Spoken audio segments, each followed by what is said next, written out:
Welcome दोस्तों, internet dash tutors में स्वागत है।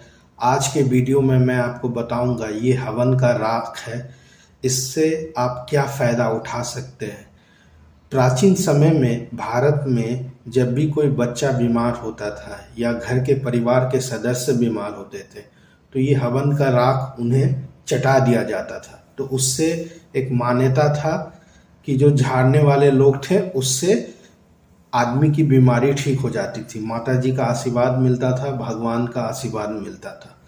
दूसरा आप ये कर सकते हैं कि अपने घर में जो भी गमला है उसमें ये हवन का राख को आप डाल दें। तीसरा ये चीज़ आप कर सकते हैं कि पूजा का जो भी बर्तन होता है उसको आप राख से साफ कर सकते हैं, या अपने घर के बर्तन को भी आप राख रख करके इसका साफ कर सकते हैं। या आप कोई पेड़ पौधा आसपास में वहाँ जा कर के उसके जड़ में डाल दें तो वो ज़्यादा आपको बेनिफिशियल होगा, एक वातावरण के लिए, उनके ग्रोथ के लिए। और एक सिंपली डस्टबिन में फेंकने से अच्छा है कि आप पेड़ पौधा में डाल दें, बाहर में डाल दें। अगर मुंबई जैसे बड़े शहर में रहते हैं तो सोसाइटी में भी पेड़ पौधा होगा, उसके राख में डाल दें। या अगर आप कुछ चाहते हैं कि इसको रखना तो लाल कपड़ा में उसको बांध करके अपने पूजे घर में रख लें, उससे लक्ष्मी, माता लक्ष्मी नहीं जाती है। ये हवन देखा जाए तो ये हवन बहुत सारे देवी देवताओं का है।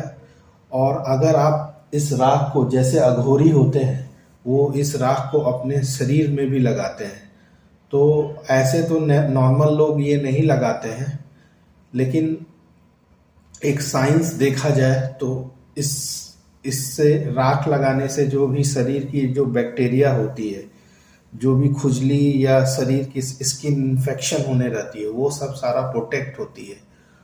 और भोलेनाथ का जो भी अघोर विद्या का प्रैक्टिस करते हैं तो इससे ये राख लगाते हैं। और अगर आप शिवलिंग में भी ये राख को डालते हैं तो शुभ माना जाता है। भोलेनाथ काफ़ी प्रसन्न होते हैं क्योंकि वो भी अपने शरीर में भस्म लगाए रखते थे।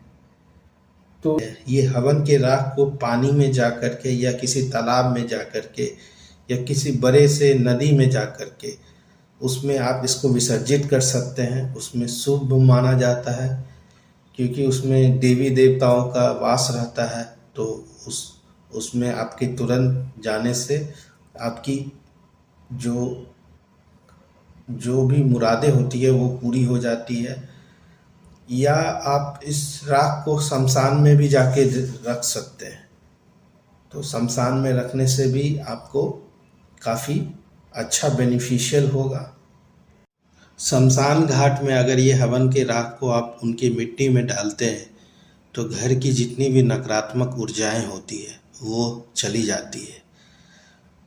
तो और भी माना जाता है कि माता तारा या माता काली जो शमशान में वास करती है उनको भी, वो भी अघोर विद्या की देवी है, तो उनका भी एक शुभ माना जाता है क्योंकि उसमें वो देवी को भी अगर आप हवन वहाँ जा कर के करते हैं शमशान घाट में और उसके मिट्टी को वहीं पे मिलाते हैं तो सही है। इस वीडियो में इतना ही। अगर आप इस वीडियो को लाइक कर रहे हैं तो अपने दोस्तों के साथ शेयर करें और इंटरनेट डैश ट्यूटर्स को सब्सक्राइब करें। धन्यवाद।